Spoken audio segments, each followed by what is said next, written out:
ആധുനിക നഴ്സിംഗിലൂടെ ലോക ചരിത്രത്തെ മാറ്റിമറിച്ച നഴ്സും ജീവകാരുണ്യ പ്രവർത്തകയുമായ ഫ്ലോറൻസ് നൈറ്റിംഗേലിന്റെ ജീവിതം കേവലം ഒരു ചരിത്രമല്ല, മറിച്ച് ദൈവവിശ്വാസവും മനുഷ്യ സേവനവും എങ്ങനെ പരസ്പരം ലയിച്ചു ചേരുന്നു എന്നതിന്റെ ഉത്തമ ഉദാഹരണമാണ്.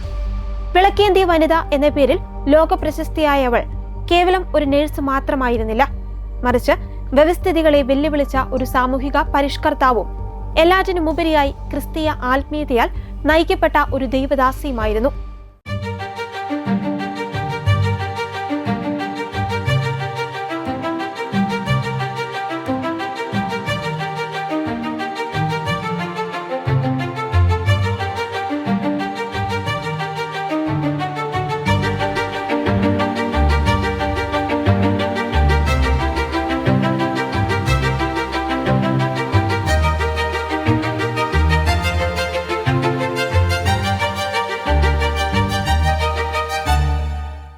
ഫ്ലോറൻസ് നൈറ്റിംഗേൽ 1820 മെയ് 12 ഇറ്റലിയിലെ ഫ്ലോറൻസ് നഗരത്തിൽ ഒരു സമ്പന്ന ബ്രിട്ടീഷ് കുടുംബത്തിലാണ് ജനിച്ചത്. നൈറ്റിംഗേൽ ജനിച്ച നഗരത്തിന്റെ പേര് തന്നെയാണ് മാതാപിതാക്കളായ വില്യമും ഫാനിയും അവൾക്ക് നൽകിയത്. ഫ്ലോറൻസിന് പാർത്തനോപ്പ് എന്ന പേരുള്ള ഒരു മൂത്ത സഹോദരി കൂടി ഉണ്ടായിരുന്നു. സമ്പന്ന കുടുംബങ്ങളിലെ പെൺകുട്ടികൾക്ക് അക്കാലത്ത് വിദ്യാഭ്യാസം നിഷിദ്ധമായിരുന്നെങ്കിലും വിജ്ഞാനദാഹിയായ പിതാവ് വില്യം തന്റെ 2 പെൺമക്കൾക്കും ലത്തീൻ, ഗ്രീക്ക്, ജർമ്മൻ, ഇറ്റാലിയൻ, ഫ്രഞ്ച് ഭാഷകളും തത്വചിന്തയും ചരിത്രവും നേരിട്ട് പഠിപ്പിച്ചു കൊടുത്തു. ഫ്ലോറൻസ് അതീവ ബുദ്ധിശാലിയായ ഒരു കുട്ടിയായിരുന്നു. വിക്ടോറിയൻ കാലഘട്ടത്തിലെ ധനികരായ സ്ത്രീകൾക്ക് ഒരേയൊരു ലക്ഷ്യമേ ഉണ്ടായിരുന്നുള്ളൂ: ഉയർന്ന തറവാട്ടിലെ ഒരു പുരുഷനെ വിവാഹം കഴിച്ച് സുഖലോലുപത നിറഞ്ഞ ഒരു ജീവിതം നയിക്കുക. എന്നാൽ ഫ്ലോറൻസിന്റെ ചിന്തകൾ ആഡംബര പാർട്ടികളിലും ഫാഷനിലും ആയിരുന്നില്ല. അവൾ തന്റെ എസ്റ്റേറ്റിലെ പാവപ്പെട്ടവരുടെ കുടിലുകൾ സന്ദർശിക്കുവാനും അവർക്ക് ഭക്ഷണവും മരുന്നും എത്തിക്കുവാനുമാണ് സമയം കണ്ടെത്തിയത്.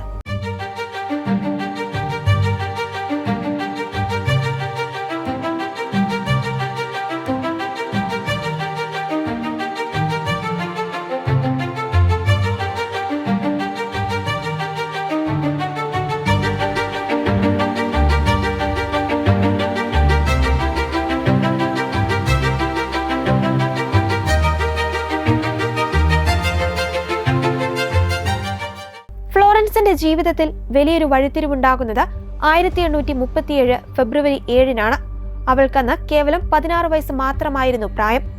താൻ ദൈവത്തിന്റെ ശബ്ദം നേരിട്ട് കേട്ടതായി അന്നവൾ തന്റെ ഡയറിയിൽ കുറിക്കുകയുണ്ടായി. മനുഷ്യരാശിയെ സേവിക്കുവാനായി ദൈവം എന്നെ ഒരു പ്രത്യേക ദൗത്യത്തിലേക്ക് വിളിച്ചിരിക്കുന്നു എന്നായിരുന്നു ഡയറിയിൽ എഴുതിയിരുന്നത്. തുടക്കത്തിൽ ഈ വിളി അവളെ ഏറെ അസ്വസ്ഥയാക്കി. കാരണം ദൈവം തന്നിൽ നിന്ന് എന്താണ് ആഗ്രഹിക്കുന്നതെന്ന് വ്യക്തമായൊരു രൂപം അവൾക്കുണ്ടായിരുന്നില്ല. എങ്കിലും ദൈവവിളിക്ക് അയോഗ്യയാകാതിരിക്കുവാൻ അവൾ ലോകസുഖങ്ങളിൽ നിന്ന് പതുക്കെ അകന്നു തുടങ്ങി. തനിക്ക് വന്ന അനവധി മികച്ച വിവാഹാലോചനകൾ അവൾ നിരസിച്ചു. വിവാഹം കഴിഞ്ഞ് ഒരു കുടുംബത്തിലേക്ക് ഒതുങ്ങിയാൽ ദൈവത്തിന്റെ ദൗത്യം പൂർത്തിയാക്കുവാൻ കഴിയില്ലെന്ന് അവൾ ഉറച്ചു വിശ്വസിച്ചു. പിന്നീട് ഫ്ലോറൻസ് തന്റെ ഡയറിയിൽ എഴുതിയത് സംഘടനയിലേക്കും അതിലൂടെ വ്യവസ്ഥാപിത സേവനത്തിലേക്കുമാണ് ദൈവം എന്നെ വിളിച്ചിരിക്കുന്നത് എന്നാണ്. ഫ്ലോറൻസിന്റെ വിശ്വാസം മതചിന്തയിൽ മാത്രം അധിഷ്ഠിതമായിരുന്നില്ല. ചർച്ച് ഓഫ് ഇംഗ്ലണ്ടിലാണ് അവൾ വളർന്നതെങ്കിലും അവളുടെ കുടുംബത്തിൽ മെത്തഡിസ്റ്റ്, യൂണിറ്റേറിയൻ ചിന്താഗതികളുടെ സ്വാധീനമുണ്ടായിരുന്നു. 1834 പുറത്തിറങ്ങിയ ജേക്കബ് ആബർട്ട് എന്ന അമേരിക്കൻ കോൺഗ്രിഗേഷണൽ ശുശ്രൂഷകന്റെ ദി കോർണർ സ്റ്റോൺ എന്ന പുസ്തകമാണ് തന്നെ ആത്മീയമായി പരിവർത്തനം ചെയ്തതെന്ന് അവൾ സാക്ഷ്യപ്പെടുത്തിയിട്ടുണ്ട്. ബൈബിൾ നന്നായി പഠിച്ചിരുന്ന ഫ്ലോറൻസ് ദൈവത്തിന്റെ മഹത്വം എന്നത് പ്രകീർത്തനങ്ങളിലൂടെയല്ല, മറിച്ച് പ്രായോഗികമായ നന്മകളിലൂടെയാണ് വെളിപ്പെടേണ്ടതെന്ന് വിശ്വസിച്ചു. മോശ ദൈവത്തോട് അങ്ങയുടെ മഹത്വം എനിക്ക് കാണിച്ചു തരണമേ എന്ന് അപേക്ഷിച്ചപ്പോൾ ദൈവം മറുപടി നൽകിയത് എന്റെ മഹത്വം നിന്റെ മുന്നിലൂടെ കടന്നു പോകുമെന്നാണ്. ഇതിനെ അടിസ്ഥാനമാക്കി ഫ്ലോറൻസ് വിശ്വസിച്ചത് രോഗികളെ സുഖപ്പെടുത്തുന്നതും പാവപ്പെട്ടവരെ സഹായിക്കുന്നതുമാണ് ദൈവത്തിന്റെ യഥാർത്ഥ മഹത്വം ലോകത്തിന് കാണിച്ചു കൊടുക്കുവാനുള്ള വഴി എന്നാണ്. യേശുവിന്റെ അമ്മയായ മറിയം ദൈവത്തിന്റെ സന്ദേശവാഹകനായ ഗബ്രിയേൽ ദൂതനോട് പറഞ്ഞ "ഇതാ കർത്താവിന്റെ ദാസി, നിന്റെ വാക്ക് എന്നിൽ ഭവിക്കട്ടെ" എന്ന വാക്യം തന്നെ ഫ്ലോറൻസിന് ഏറെ പ്രിയപ്പെട്ടതായിരുന്നു. താനും ദൈവത്തിന്റെ കയ്യിലെ ഒരു ഉപകരണം മാത്രമാണെന്ന് അവൾ വിശ്വസിച്ചു.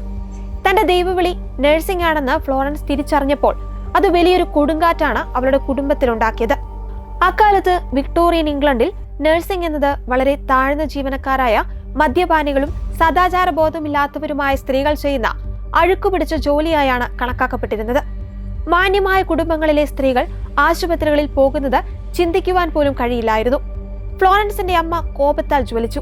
സഹോദരി പാർത്തനോപ്പ് മാനസികമായി തകർന്നു. എന്നാൽ ഫ്ലോറൻസ് പിന്മാറിയില്ല.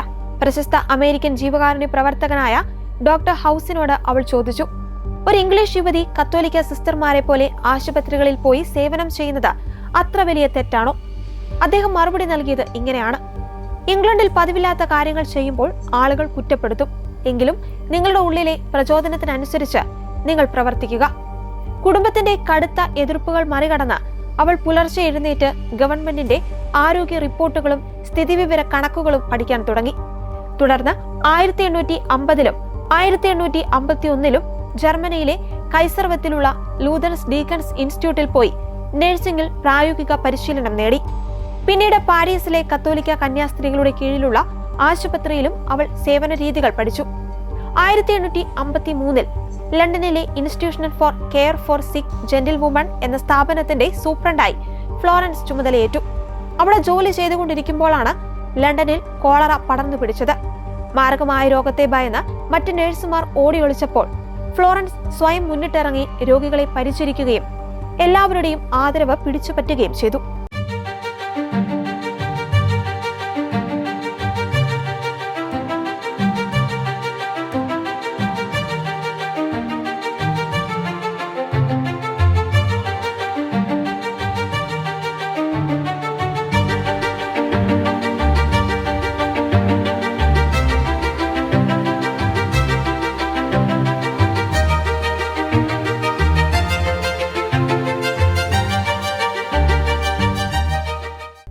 ഫ്ലോറൻസ് നൈറ്റിംഗേലിന്റെ ജീവിതത്തിലെ ഏറ്റവും നിർണായകമായ ഘട്ടം ക്രിമിയൻ യുദ്ധകാലമായിരുന്നു.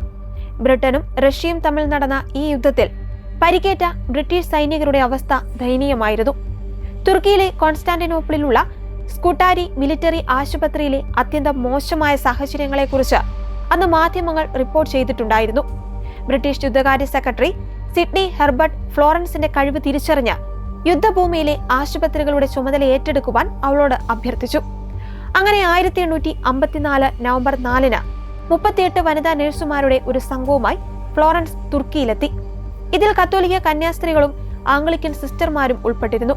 ചരിത്രത്തിൽ ആദ്യമായാണ് വനിതകൾക്ക് ഒരു മിലിറ്ററി ആശുപത്രിയുടെ പൂർണ്ണ ചുമതല ലഭിക്കുന്നത്. അവിടെ എത്തിയ ഫ്ലോറൻസ് കണ്ടത് ഞെട്ടിക്കുന്ന കാഴ്ചകളായിരുന്നു. ആശുപത്രി കെട്ടിടം അഴുക്കുപിടിച്ചതും ജനാലകളില്ലാത്ത വായുസഞ്ചാരം കുറഞ്ഞതുമായിരുന്നു. കുടിവെള്ളം മലിനമായിരുന്നു. ആവശ്യത്തിന് മരുന്നുകളോ ബാൻഡേജുകളോ സോപ്പോ പുതപ്പുകളോ ഉണ്ടായിരുന്നില്ല. എലികളും കീടങ്ങളും നിറഞ്ഞ മുറികളിൽ പരിക്കേറ്റ സൈനികർ ഒന്നിനു മുകളിൽ ഒന്നായി കിടന്നു. യുദ്ധക്കളത്തിലെ പരിക്കുകളേക്കാൾ ഉപരിയായി ടൈഫോയിഡ്, കോളറ, അതിസാരം തുടങ്ങിയ പകർച്ചവ്യാധികൾ മൂലമാണ് സൈനികരിൽ അധികവും മരണമടഞ്ഞിരുന്നത്. തുടക്കത്തിൽ അവിടുത്തെ പുരുഷ ഡോക്ടർമാർ വനിതാ നഴ്സുമാരുടെ സാന്നിധ്യത്തെ ശക്തമായി എതിർത്തു. എന്നാൽ തങ്ങൾ ചെയ്യുന്ന ജോലിയുടെ മികവിലൂടെ മാത്രമേ ഡോക്ടർമാരുടെ മനസ്സ് മാറ്റുവാൻ കഴിയൂവെന്ന് ഫ്ലോറൻസ് മനസ്സിലാക്കി. അവൾ കർശനമായ ശുചിത്വ മാനദണ്ഡങ്ങൾ നടപ്പിലാക്കി. മുറികളിൽ ശുദ്ധവായുവും വെളിച്ചവും ഉറപ്പാക്കി. സൈനികർക്ക് വൃത്തിയുള്ള കുടിവെള്ളവും ശരിയായ ഭക്ഷണവും നൽകുവാൻ പ്രത്യേക അടുക്കള സ്ഥാപിച്ചു. വസ്ത്രങ്ങളും ബാൻഡേജുകളും ബെഡ്ഷീറ്റുകളും കൃത്യമായി കഴുകി വൃത്തിയാക്കുവാൻ സംവിധാനമുണ്ടാക്കി. ആശുപത്രിയിലെ ഡ്രെയിനേജ് സംവിധാനങ്ങൾ വൃത്തിയാക്കി.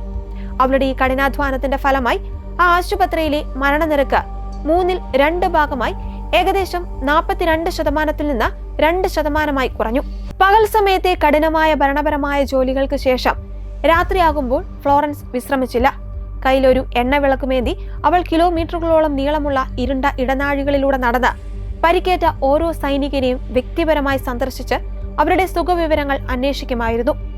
വേദന കൊണ്ട് പൊളയുന്ന ആ സൈനികർക്ക് ആ വിളക്കിന്റെ വെളിച്ചം ഒരു മാലാഖയുടെ സാന്നിധ്യം പോലെയായിരുന്നു. ഈ രാത്രികാല പര്യടനങ്ങളാണ് അവൾക്ക് വിളക്കേന്തിയ വനിത എന്ന അനശ്വരമായ പേര് നേടിക്കൊടുത്തത്. ഫ്ലോറൻസ് കേവലം ഒരു കാരുണ്യമതിയായ നഴ്സ് മാത്രമായിരുന്നില്ല, മറിച്ച് മികച്ച ഒരു ചിന്തകയും ഗണിതശാസ്ത്ര പ്രതിഭയുമായിരുന്നു. ദൈവം ഈ പ്രപഞ്ചത്തെ ചില നിയമങ്ങളിലൂടെയാണ് നിയന്ത്രിക്കുന്നതെന്നും ആ നിയമങ്ങൾ മനസ്സിലാക്കുവാൻ കൃത്യമായ ശാസ്ത്രീയ പഠനങ്ങളും സ്ഥിതിവിവര കണക്കുകളും ആവശ്യമാണെന്നും അവൾ വിശ്വസിച്ചു. യുദ്ധകാലത്ത് ശുചിത്വമില്ലായ്മയാണ് സൈനികരുടെ മരണത്തിന് കാരണമെന്ന് തെളിയിക്കുവാൻ അവൾ ഗ്രാഫുകളുടെ സഹായവും തേടി. ഇതിനായി അവൾ പോളാർ ഏരിയ ഡയഗ്രാം അഥവാ ഒരുതരം പൈ ചാർട്ട് കണ്ടുപിടിച്ചു. ഡാറ്റ വിഷ്വലൈസേഷനിലെ ഈ വിപ്ലവകരമായ സംഭാവന മുൻനിർത്തി ലണ്ടനിലെ റോയൽ സ്റ്റാറ്റിസ്റ്റിക്കൽ സൊസൈറ്റിയിലേക്ക് തിരഞ്ഞെടുക്കപ്പെട്ട ആദ്യത്തെ വനിതയായും ഫ്ലോറൻസ് മാറി. യുദ്ധത്തിന് ശേഷം ഇംഗ്ലണ്ടിൽ തിരിച്ചെത്തിയ ഫ്ലോറൻസിനെ ജനങ്ങൾ ഒരു ദേശീയ നായികയായിട്ടാണ് സ്വീകരിച്ചത്. രാജ്ഞിയും പ്രഭുക്കന്മാരും അവളെ തേടിയെത്തി. യുദ്ധകാലത്തെ അനുഭവങ്ങളെ അടിസ്ഥാനമാക്കി 1859 അവൾ നോട്ട്സ് ഓൺ നഴ്സിംഗ് എന്ന വിഖ്യാതമായ പുസ്തകം രചിച്ചു. ശുദ്ധവായു, ശുദ്ധജലം, കാര്യക്ഷമമായ ഡ്രെയിനേജ്, വൃത്തി, പ്രകാശം എന്നിവയാണ് രോഗശാന്തിക്ക് ഏറ്റവും ആവശ്യമെന്ന തത്വങ്ങൾ ഈ പുസ്തകത്തിലൂടെ അവൾ ലോകത്തിന് പകർന്നു നൽകി. 1860 ലണ്ടനിലെ സെന്റ് തോമസ് ആശുപത്രിയിൽ അവൾ നൈറ്റിംഗേൽസ് ട്രെയിനിംഗ് സ്കൂൾ സ്ഥാപിച്ചു. ലോകത്തിലെ ആദ്യത്തെ മതേതര നഴ്സിംഗ് സ്കൂളായിരുന്നു ഇത്. ഇതിലൂടെ നഴ്സിംഗ് എന്ന തൊഴിലിലെ ശാസ്ത്രീയ അടിത്തറയുള്ള അന്തസ്സും ബഹുമാനവുമുള്ള ഒരു പ്രൊഫഷനായി അവൾ മാറ്റിയെഴുതി. ഫ്ലോറൻസിന്റെ വിപ്ലവകരമായ മറ്റൊരു സംഭാവന വിക്ടോറിയൻ ഇംഗ്ലണ്ടിലെ പാവപ്പെട്ടവർക്കായുള്ള വർക്ക് ഹൗസ് ഇൻഫർമറികളിലെ പരിഷ്കരണമായിരുന്നു. അക്കാലത്ത് ദരിദ്രരായ ആളുകൾക്ക് അസുഖം വന്നാൽ ചികിത്സിക്കുവാൻ പണമില്ലാത്തതിനാൽ അവർ ഈ വർക്ക് ഹൗസുകളിലാണ് അഭയം പ്രാപിച്ചിരുന്നത്. അവിടുത്തെ അവസ്ഥ അത്യന്തം ദയനീയമായിരുന്നു. 1864 ലിവർപൂളിലെ ഒരു ബിസിനസ്സുകാരനായ വില്യം റാത്ബോർഡ് വർക്ക് ഹൗസുകളിൽ സഹായമെത്തിക്കുവാൻ ഫ്ലോറൻസിനെ സമീപിച്ചു. ഫ്ലോറൻസ് ഈ അവസരം ദൈവനിയോഗമായി ഏറ്റെടുത്തു. അവൾ കർത്താവായ യേശുക്രിസ്തുവിന്റെ നല്ല സമരിയാക്കാരന്റെ ഉപമയെ ഓർമ്മിപ്പിച്ചുകൊണ്ട് അധികാരികൾക്ക് കത്തെഴുതി. ഒരു പാവപ്പെട്ട രോഗി രോഗശയ്യയിൽ കിടക്കുമ്പോൾ അവൻ കേവലം ഒരു യാചകനല്ല, മറിച്ച് നമ്മുടെ സഹോദരനാണ്. അവൻ ഏറ്റവും മികച്ച നഴ്സിംഗ് പരിചരണം ലഭിക്കുവാൻ അവകാശമുണ്ട് എന്നായിരുന്നു കത്തിലുണ്ടായിരുന്നത്. അവളുടെ നിരന്തരമായ ശ്രമങ്ങളുടെ ഫലമായി ബ്രിട്ടീഷ് പാർലമെന്റിൽ നിയമനിർമ്മാണം നടത്തുകയും വർക്ക് ഹൗസുകളിൽ ശമ്പളമുള്ള പരിശീലനം സിദ്ധിച്ച പ്രൊഫഷണൽ നഴ്സുമാരെ നിയമിക്കുകയും ചെയ്തു. ഇത് ദരിദ്രരായ ലക്ഷക്കണക്കിന് ആളുകൾക്ക് ജീവൻ രക്ഷാകവചമായി മാറി. ജീവിതത്തിന്റെ അവസാന നാളുകളിൽ കടുത്ത രോഗബാധയെ തുടർന്നാണ് ഫ്ലോറൻസ് കിടപ്പിലായതെങ്കിലും അവൾക്ക് തന്റെ മുറിയിലിരുന്ന ലോകമെമ്പാടുമുള്ള ആരോഗ്യ പരിഷ്കരണങ്ങൾക്കായി കത്തുകളിലൂടെയും പുസ്തകങ്ങളിലൂടെയും പ്രവർത്തിച്ചുകൊണ്ടിരിക്കാൻ സാധിച്ചു. അമേരിക്കൻ ആഭ്യന്തര യുദ്ധ സമയത്ത് സൈനിക ആശുപത്രികൾ എങ്ങനെ നടത്തണം എന്നതിനെക്കുറിച്ച് അമേരിക്കൻ പ്രസിഡന്റ് പോലും ഫ്ലോറൻസിന്റെ ഉപദേശം തേടിയിരുന്നു. 1910 ഓഗസ്റ്റ് 13 തന്റെ 90ാമത്തെ വയസ്സിലാണ് ഫ്ലോറൻസ് മരിക്കുന്നത്. ലണ്ടനിലെ പ്രശസ്തമായ വെസ്റ്റ്മിനിസ്റ്റർ ആബിയിൽ അവളെ അടക്കം ചെയ്യാൻ രാജ്യം ആഗ്രഹിച്ചെങ്കിലും ആഡംബരങ്ങൾ വെറുത്ത ഫ്ലോറൻസിന്റെ മുൻ ആഗ്രഹപ്രകാരം ഹാംഷെയറിലെ സെന്റ് മാർഗരറ്റ് പള്ളിയിലെ ലളിതമായ ഒരു കല്ലറയിലാണ് അവളെ സംസ്കരിച്ചത്. ഫ്ലോറൻസ് നൈറ്റിംഗേലിന്റെ ജീവിതം നമ്മെ പഠിപ്പിക്കുന്നത് യഥാർത്ഥ ക്രിസ്തീയ വിശ്വാസം എന്നത് കേവലം ദേവാലയത്തിലെ പ്രാർത്ഥനകളിൽ മാത്രം ഒതുങ്ങുന്ന ഒന്നല്ല എന്നാണ്. അത് സമൂഹത്തിലെ ഏറ്റവും താഴേക്കിടയിലുള്ള പാവപ്പെട്ടവരുടെയും രോഗികളുടെയും കണ്ണീരൊപ്പുവാൻ സ്വയം ഇറങ്ങിത്തിരിക്കലാണ്. ദൈവം തനിക്ക് നൽകിയ ആഹ്വാനത്തോട് പൂർണ്ണമായി വിശ്വസ്തത പുലർത്തിയ ഫ്ലോറൻസ് നഴ്സിംഗ് എന്ന തൊഴിലിനെ ഒരു ദൈവിക ശുശ്രൂഷയായി ലോകത്തിനു മുൻപിൽ ഉയർത്തിക്കാട്ടി. ഇന്ന് ലോകമെമ്പാടുമുള്ള ദശലക്ഷക്കണക്കിന് നഴ്സുമാർക്ക് ഫ്ലോറൻസ് നൈറ്റിംഗേൽ തെളിയിച്ച ആ വിളക്കിന്റെ വെളിച്ചം ഇന്നും വഴികാട്ടിയായി തുടരുന്നു.